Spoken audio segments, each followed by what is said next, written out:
ఆరోగ్యవంతమైన వాతావరణంలో తయారు చేయబడిన కమ్మని ఊరగాయలు, పొడులు, వడియాలు మరియు అప్పడాలు జంధ్యాల ఫుడ్స్. నమస్తే, నేను Keshav. Welcome to Suman TV.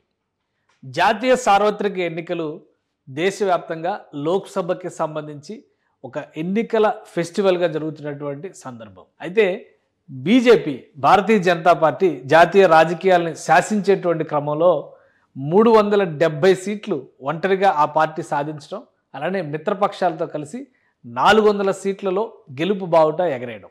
ఇది అసలు ఆచరణ సాధ్యమయ్యే టార్గెటేనా? ఎందుకు ఈ లక్ష్యాన్ని బీజేపీ ఎంచుకుంది అనేటువంటి విషయాన్ని పక్కన పెడితే, ఆచరణ సాధ్యమయ్యేటువంటి టార్గెటా కాదే అనేటువంటి అంశంపైనే విస్తృతమైనటువంటి చర్చ జరుగుతుంది. దేశవ్యాప్తంగా 543 స్థానాలకి లోక్సభ ఎన్నికలు జరుగుతున్నాయి. జాతీయ సార్వత్రిక ఎన్నికలుగా ప్రపంచంలోనే అతిపెద్ద ప్రజాస్వామ్య పండుగగా దీన్ని గుర్తిస్తున్నటువంటి పరిస్థితి ఉంది. ఈ నేపథ్యంలో బీజేపీ పెట్టుకున్నటువంటి టార్గెట్ రీచ్ అవ్వడానికి ఎంతవరకు అవకాశాలు ఉన్నాయి, అలానే ఆ పార్టీ పోటీ చేస్తున్నటువంటి స్థానాలన్నీ, మిత్రపక్షాలు ఎక్కడెక్కడ బరిలో దిగుతున్నాయి, ఇందులో కలిసి వచ్చేటువంటి అంశాలేంటి, వీటిని విశ్లేషించేటువంటి ప్రయత్నం చేద్దాం. ఓవరాల్గా జాతీయ సార్వత్రిక ఎన్నికలకి సంబంధించినటువంటి ఒక క్లారిటీ వచ్చే క్రమంలోనే భారతీయ జనతా పార్టీ ఒక అడుగు ముందుకు వేసింది. గతంలో ఎన్డీఏకి దూరమైనటువంటి పార్టీలన్నిటినీ కూడా దగ్గర చేసుకునేటువంటి ప్రయత్నం చేసింది. దానికి కారణం 400 సీట్లు దేశవ్యాప్తంగా సాధించాలనేటువంటి టార్గెట్. అది కూడా ఒకసారి మన ఎన్నికల ప్రక్రియను చూస్తే కనుక దేశానికి స్వాతంత్రం వచ్చిన తర్వాత 400 సీట్లు దక్కించుకున్నటువంటి సందర్భం ఒకే ఒక్కసారి ఉంది. అది కూడా ఇందిరాగాంధీ హత్య తర్వాత జరిగినటువంటి 1985 నాటి ఎన్నికల్లో కాంగ్రెస్ పార్టీ రాజీవ్ గాంధీ నేతృత్వంలో ఎన్నికలు జరిగినటువంటి పరిస్థితుల్లో 400 పైచిలకు 420 సీట్ల వరకు దక్కించుకున్నటువంటి పరిస్థితి ఉంది. ఇంత కష్టసాధ్యమైనటువంటి టార్గెట్ని బీజేపీ ఎందుకు పెట్టుకుంది? సో ఇదే క్రమంలో దూరమైనటువంటి మిత్రపక్షాలన్నిటినీ కూడా భారతీయ జనతా పార్టీ దగ్గర చేసుకునేటువంటి ప్రయత్నం చేసింది. దాదాపు 40 పార్టీల వరకు, ప్రాంతీయ పార్టీలు ఉన్నాయి, అందులో జాతీయ పార్టీల హోదా పొందినటువంటి పార్టీలు కూడా ఉన్నాయి. సో మొత్తంగా కలిపి దాదాపు 40 పార్టీల వరకు మిత్రపక్షాలుగా ఏర్పాటు చేసుకుంది. ఎన్డీఏ కూటమిలో మిత్రపక్షాల సంఖ్య 40 వరకు ఉన్నప్పటికీ కూడా అత్యధిక స్థానాల్లో, అంటే 400 పైచిలుకు స్థానాల్లో పోటీ చేస్తుంది భారతీయ జనతా పార్టీనే.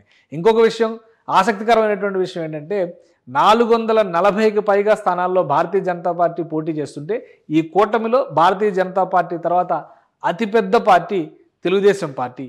కేవలం 17 స్థానాల్లో పోటీ చేస్తున్నటువంటి తెలుగుదేశం పార్టీ రెండవ అతిపెద్ద పార్టీగా ఈ కూటమిలో ఉంది. సో ఈ సర్దుబాట్లన్నీ ఎందుకు జరిగినాయి? ఇంత కష్టసాధ్యమైనటువంటి లక్ష్యాన్ని నిర్దేశించుకోవడానికి కారణం ఏంటి? అదే క్రమంలో ఇన్ని పార్టీల కూటమిగా ఒక కలగూర గంపగా ఎన్డీఏని మరొకసారి, అంటే 1999 ఎన్నికల తర్వాత మళ్ళీ ఇప్పుడు అదే స్థాయిలో విస్తారమైనటువంటి ఒప్పందాలు చేసుకోవడానికి కారణం ఏంటి? ఈ అంశాలను విశ్లేషించేటువంటి ప్రయత్నం చేద్దాం. ఇది ఓవరాల్గా భారతీయ జనతా పార్టీ పొత్తులు కుదుర్చుకున్నటువంటి పార్టీలకు సంబంధించినటువంటి సింబల్స్, ఆ పార్టీల జాబితా. ఇక రాష్ట్రాల వారీగా భారతీయ జనతా పార్టీ ఎన్ని సీట్లలో పోటీ చేస్తుంది, మిత్రపక్షాలు ఎన్ని సీట్లలో పోటీ చేస్తున్నాయి, విశ్లేషించేటువంటి ప్రయత్నం చేద్దాం. భారతీయ జనతా పార్టీ పోటీ చేసేటువంటి స్థానాల సంఖ్య ఇవి మొత్తం ఓవరాల్గా దేశవ్యాప్తంగా ఉన్నటువంటి 33 రాష్ట్రాలు, కేంద్రపాలిత ప్రాంతాలు కలుపుకొని చూస్తే భారతీయ జనతా పార్టీ 33 రాష్ట్రాలు, కేంద్రపాలిత ప్రాంతాల్లో బరిలో దిగుతుంది. ఏ రాష్ట్రంలో ఎన్నెన్ని సీట్ల కోసం టార్గెట్ పెట్టుకుంది, దాన్ని విశ్లేషించేటువంటి ప్రయత్నం చేద్దాం. దేశంలోనే అతిపెద్ద రాష్ట్రం, అలానే లోక్సభ స్థానాల పరంగా కూడా అతిపెద్ద రాష్ట్రంగా ఉన్నటువంటి ఉత్తరప్రదేశ్లో 75 నియోజకవర్గాల్లో భారతీయ జనతా పార్టీ తన అభ్యర్థుల్ని బరిలో నిలిపింది. మొత్తం ఉత్తరప్రదేశ్లో 80 పార్లమెంటు స్థానాలు ఉన్నాయి. అందులో మిత్రపక్షాలకి 5 కేటాయించింది. మిగతా 75 నియోజకవర్గాల్లో భారతీయ జనతా పార్టీనే బరిలో ఉంది. ఇక పశ్చిమ బెంగాల్లో 42 లోక్సభ స్థానాలు ఉన్నాయి. 42కు 42 లోక్సభ స్థానాల్లోనూ భారతీయ జనతా పార్టీ పోటీలో నిలుస్తుంది. మహారాష్ట్రకు సంబంధించి 30 నియోజకవర్గాల్లో భారతీయ జనతా పార్టీ అభ్యర్థులు బరిలో నిలుస్తున్నారు. వాస్తవానికి మహారాష్ట్రలో 48 పార్లమెంట్ స్థానాలు ఉన్నాయి. సో అక్కడ 30 చోట్ల భారతీయ జనతా పార్టీ బరిలో నిలుస్తుంది. ఎందుకంటే శివసేన పార్టీగానే వ్యవహరించాల్సినటువంటి పరిస్థితి ఉంది. ఉద్ధవ్ ఠాక్రే వర్గం వేరుగా ఉంది. అలానే శివసేన అసలైనటువంటి సింబల్, శివసేన గుర్తు, జెండా అన్నీ కూడా స్వాధీనపరుచుకున్నటువంటి పార్టీతో మిత్రపక్షంగా ఉంది. కాబట్టి ఏక్నాథ్ షిండే ఆధ్వర్యంలో ఆ చీలిక వర్గం అంతా కూడా బీజేపీతో కలిసి పయనిస్తున్న సందర్భంలో అక్కడ ఆ సీట్లు కేటాయించింది భారతీయ జనతా పార్టీ. ఇక మధ్యప్రదేశ్లో చూస్తే మొత్తం 29 స్థానాలు ఉన్నాయి. 29 స్థానాల్లోనూ భారతీయ జనతా పార్టీనే బరిలో దిగుతుంది. అలానే గుజరాత్లో 26 స్థానాలు ఉన్నాయి, 26 చోట్ల భారతీయ జనతా పార్టీ అభ్యర్థులు నిలబెట్టింది. ఇక రాజస్థాన్లో 25 పార్లమెంట్ స్థానాలు ఉన్నాయి, 25 చోట్ల భారతీయ జనతా పార్టీ అభ్యర్థులే బరిలో నిలుస్తున్నారు. కర్ణాటకలో 28 పార్లమెంట్ స్థానాలు ఉన్నాయి, అందులో 25 చోట్ల భారతీయ జనతా పార్టీ అభ్యర్థులు బరిలో నిలుస్తున్నారు. ఇక తమిళనాడు దక్షిణాది రాష్ట్రాల్లో చాలా కీలకమైనటువంటి రాష్ట్రం కర్ణాటక. ఎందుకంటే లాస్ట్ టైం ఇక్కడ 28కి 27 ఎంపీ సీట్లు Bharatiya Janata party గెలుచుకున్నటువంటి track record ఉంది. ఈసారి కూడా రాష్ట్రంలో కాంగ్రెస్ ప్రభుత్వం ఉంది కాబట్టి ప్రభుత్వ వ్యతిరేకత తమకు కలిసి వస్తుంది అనేటువంటి ఆలోచనతో ఉంది. చివరి నిమిషంలో అనూహ్యంగా జేడీఎస్ జనతాదళ్ సెక్యులర్ పార్టీ పొత్తులోకి వెళ్ళింది. కేవలం 3 లోక్సభ స్థానాలు అంటే దేవేగౌడ ఆధ్వర్యంలో ఉన్నటువంటి ఈ పార్టీ 3 స్థానాల్లో పోటీ చేస్తుంది. 25 చోట్ల భారతీయ జనతా పార్టీ పోటీ చేస్తుంది. ఇక తమిళనాడులో మొత్తం 39 లోక్సభ స్థానాలు ఉన్నాయి, అందులో 23 చోట్ల భారతీయ జనతా పార్టీ పోటీ చేస్తుంది. మిగతా మిత్రపక్షాలతో మిగతా సీట్లు పంచుకున్నటువంటి పరిస్థితి. ఒడిశాలో 21 చోట్ల భారతీయ జనతా పార్టీ బరిలో నిలిచింది. అలానే బీహార్ నుంచి చూస్తే 17 నియోజకవర్గాల్లో భారతీయ జనతా పార్టీ పోటీలో ఉంది. ఇక తెలంగాణ నుంచి 17 నియోజకవర్గాలని 17 నియోజకవర్గాల్లో భారతీయ జనతా పార్టీ పోటీలో నిలిచింది. కేరళలో 20 లోక్సభ స్థానాల్లోనే అందులో 16 చోట్ల భారతీయ జనతా పార్టీ అభ్యర్థులని బరిలో నిలిచింది. అలానే జార్ఖండ్లో చూస్తే కనుక జార్ఖండ్ రాష్ట్రంలో 13 లోక్సభ స్థానాల్లో బీజేపీ అభ్యర్థులు నిలబెడుతుంది. పంజాబ్లో కూడా 13 లోక్సభ స్థానాల్లో బీజేపీ అభ్యర్థులు నిలబెడుతుంది. అస్సాంలో 11 లోక్సభ స్థానాలు, ఛత్తీస్గఢ్లో 11 లోక్సభ స్థానాలు, అంటే మొత్తం ఆల్ కాన్స్టిట్యున్సీస్లో ఇక్కడ బరిలో నిలుస్తున్నారు భారతీయ జనతా పార్టీ అభ్యర్థులు. ఇక హర్యానాలో 10 స్థానాలు ఉన్నాయి, 10 చోట్ల కూడా భారతీయ జనతా పార్టీ అభ్యర్థులు నిలబెడుతుంది. ఢిల్లీలో 7 స్థానాలు ఉన్నాయి, 7 చోట్ల కూడా భారతీయ జనతా పార్టీ అభ్యర్థులే నిలుస్తున్నారు. ఆంధ్రప్రదేశ్లో మొత్తం ఇప్పుడున్న పరిస్థితిలో 25 లోక్సభ స్థానాలు ఉన్నాయి, అందులో 6 చోట్ల భారతీయ జనతా పార్టీ అభ్యర్థులు నిలబెడుతుంది. జమ్మూ కాశ్మీర్లో 5 స్థానాల్లో బీజేపీ అభ్యర్థులు నిలబెడుతుంది. ఇక ఉత్తరాఖండ్లో 5 పార్లమెంట్ స్థానాలు ఉన్నాయి, అందులో అన్ని చోట్ల కూడా భారతీయ జనతా పార్టీని అభ్యర్థులు నిలబెడుతుంది. ఇక హిమాచల్ ప్రదేశ్ నుంచి 4 స్థానాలు, అరుణాచల్ ప్రదేశ్ నుంచి 2 స్థానాలు, దాద్రా నాగర్ హవేలీ అండ్ డయ్యూ డామన్ ఈ 2 కలిపి చూస్తే కనుక ఇక్కడ 2 పార్లమెంట్ స్థానాలు ఉన్నాయి, 2 చోట్ల భారతీయ జనతా పార్టీని అభ్యర్థులు నిలబెడుతుంది. గోవా నుంచి 2 పార్లమెంట్ స్థానాలు ఉన్నాయి, అక్కడ భారతీయ జనతా పార్టీ అభ్యర్థులు నిలబెడుతుంది. త్రిపురలో 2 స్థానాలకి భారతీయ జనతా పార్టీ అభ్యర్థులు నిలబెడుతుంది.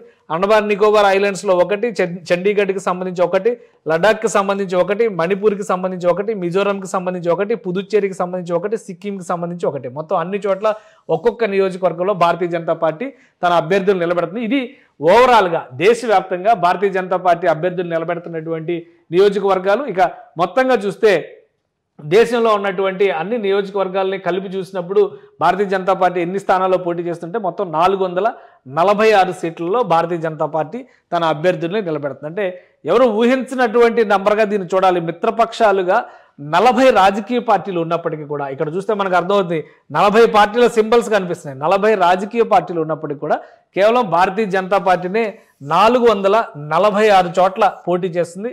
ఇందులో భారతీయ జనతా పార్టీ నిర్దేశించుకున్నటువంటి టార్గెట్ 70 కనీసం 370 నియోజకవర్గాల్లో గెలిచి తీరాలనేటువంటి టార్గెట్లో భారతీయ జనతా పార్టీ ఉంది.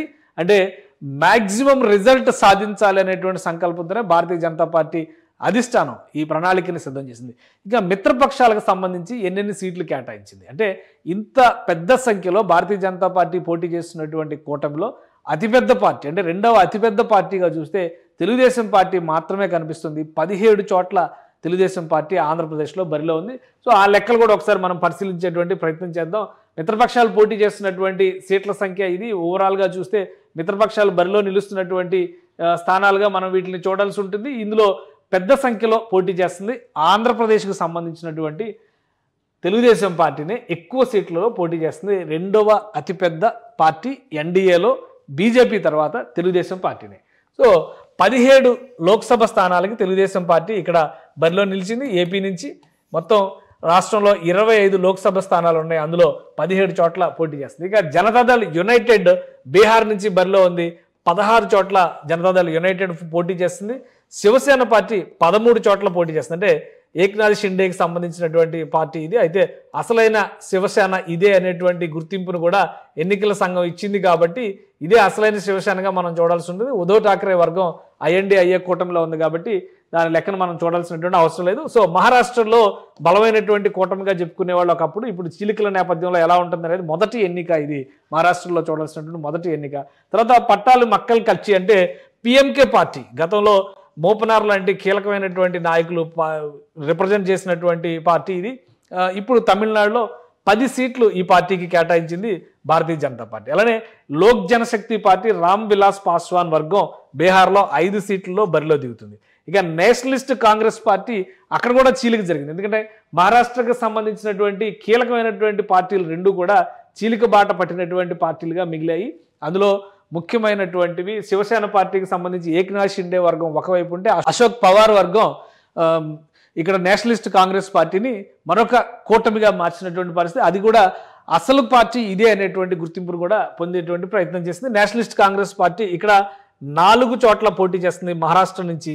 అలానే నేషనలిస్ట్ కాంగ్రెస్ పార్టీ ఎగ్జిస్టెన్స్ లక్షద్వీప్లో కూడా ఉంది కాబట్టి లక్షద్వీప్కి ఉన్నటువంటి ఒక సీటుని కూడా నేషనలిస్ట్ కాంగ్రెస్ పార్టీకే కేటాయించింది భారతీయ జనతా పార్టీ. ఎందుకంటే అక్కడ ఒకే ఒక్క సీటు ఉంది. ఆ ఒక్క సీటు నేషనలిస్ట్ కాంగ్రెస్ ఎన్సీపీకి కేటాయించింది. ఇక భారత్ ధర్మసేన అనేటువంటి పార్టీకి కేరళలో 4 సీట్లు కేటాయించింది. కేరళలో మొత్తం 20 సీట్లు ఉంటే అందులో 16 సీట్లలో బీజేపీ పోటీ చేస్తుంది, 4 సీట్లలో భారత్ ధర్మసేన పోటీ చేస్తుంది. ఇక జనతాదళ్ సెక్యులర్ కర్ణాటక నుంచి ఇందాక చెప్పుకున్నాం 3 సీట్లు జనతాదళ్ సెక్యులర్కి కర్ణాటకలో కేటాయించింది. ఇక తమిళనాడులో ఉన్నటువంటి మరికొన్ని ముఖ్యమైనటువంటి పార్టీలు మనం చూడాలి. టీఎంసీ పార్టీ అంటే టీఎంసీ తమిళ మానిల కాంగ్రెస్, యాక్చువల్గా మోపనార్ పార్టీ, ఇది పట్టాల మక్కల ఖర్చు కాదు. తమిళనాడులో తమిళ మానిల కాంగ్రెస్ అనేది ఒకప్పుడు కీలకమైనటువంటి పార్టీగా డెవలప్ అయినటువంటి పార్టీ. ఇప్పుడు కొంత ఇబ్బందికరమైన స్థితిలో ఉన్నప్పుడు కూడా 3 సీట్లు దీనికి కేటాయించారు. పట్టాలి మక్కల ఖర్చుకి వచ్చి 10 సీట్లు, అలానే టీఎంసీకి సంబంధించి 3 సీట్లు కేటాయించారు. ఇక అమ్మ మక్కల్ మున్నేట్ర కళగం ఈ పార్టీకి తమిళనాడులో 2 సీట్లు కేటాయించారు. మొత్తం తమిళనాడులో 39 పార్లమెంటు స్థానాలు ఉంటే అందులో మిత్రపక్షాలకి 15 సీట్లు కేటాయించింది భారతీయ జనతా పార్టీ. ఇక ఇక్కడ లెక్కల్లో మనం చూస్తే కనుక అప్నాదల్ సోనీలాల్ ఆ వర్గానికి సంబంధించి ఉత్తరప్రదేశ్లో 2 సీట్లు, అసోం గణ పరిషత్తుకు సంబంధించి అస్సాంలో 2 సీట్లు, జనసేన పార్టీ ఆంధ్రప్రదేశ్లో 2 సీట్లు. ఎందుకంటే 25 సీట్లలో 17 తెలుగుదేశం పార్టీకి వెళ్ళిపోతే 6 బీజేపీకి వస్తే 2 సీట్లు జనసేన కేటాయించినట్టుగా చూడాలి. ఇక నేషనల్ పీపుల్స్ పార్టీకి సంబంధించి మేఘాలయలో 2 సీట్లు కేటాయించింది భారతీయ జనతా పార్టీ. రాష్ట్రీయ లోక్దళ్ పార్టీకి సంబంధించి ఉత్తరప్రదేశ్లో మరొక 2 సీట్లని కేటాయించింది. మిగతా చోట్ల కూడా ఒకసారి మనం పరిశీలిద్దాం.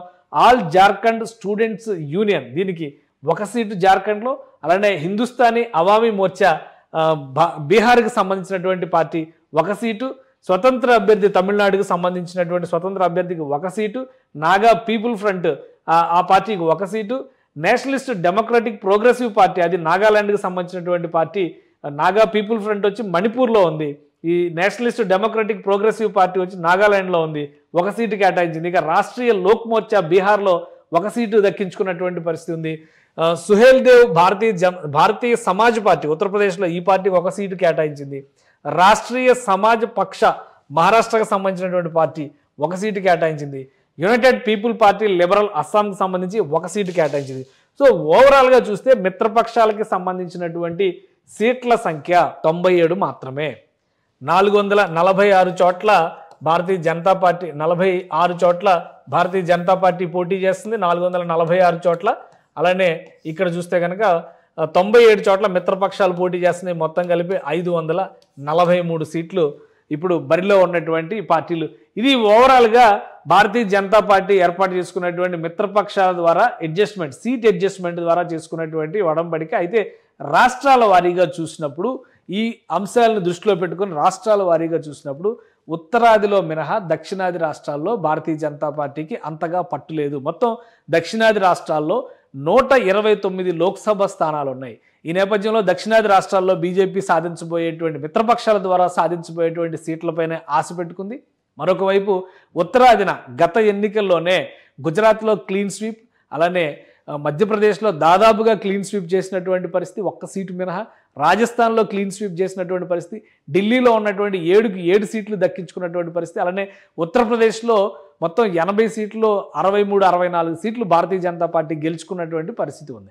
సో ఇప్పుడు మారినటువంటి ఈక్వేషన్స్లో భారతీయ జనతా పార్టీకి ఉత్తరాదిలో అంత పట్టు దక్కుతుందా లేదా అనేటువంటి సందేహాలు ఉన్నాయి. మరొక వైపు మొదటి 2 దశల ఓటింగ్కి సంబంధించి ఓటింగ్ పర్సంటేజ్ పడిపోవడం కూడా భారతీయ జనతా పార్టీకి కొంత ప్రతికూలమైన అంశంగా మారబోతుంది అనేటువంటి విశ్లేషణలు కనిపిస్తున్నాయి. ఈ నేపథ్యంలో 3వ దశ ఓటింగ్ జరగబోయేది 7వ తేదీన, మే 7వ తేదీన 3వ దశ ఓటింగ్ జరగబోతోంది. ఈ ఓటింగ్ పైనే ఎక్కువ ఆశలు పెట్టుకుంది. అందులో కూడా గుజరాత్, మహారాష్ట్ర, అలానే కర్ణాటక, అటు రాజస్థాన్లో ఉన్నటువంటి కొన్ని సీట్లు, మధ్యప్రదేశ్లో ఉన్నటువంటి కొన్ని సీట్లలో ఓటింగ్ జరుగుతుంది కాబట్టి వీటిపైన గంపెడాసులు పెట్టుకుంది భారతీయ జనతా పార్టీ. థర్డ్ ఫేజ్లో జరగబోయేటువంటి ఓటింగ్ పర్సంటేజ్ అలానే ఓటర్ మైండ్ సెట్ను బట్టి భారతీయ జనతా పార్టీ పెట్టుకున్నటువంటి 370 సీట్ల లక్ష్యానికి చేరువ అయ్యేటువంటి అవకాశాలు ఉన్నాయి.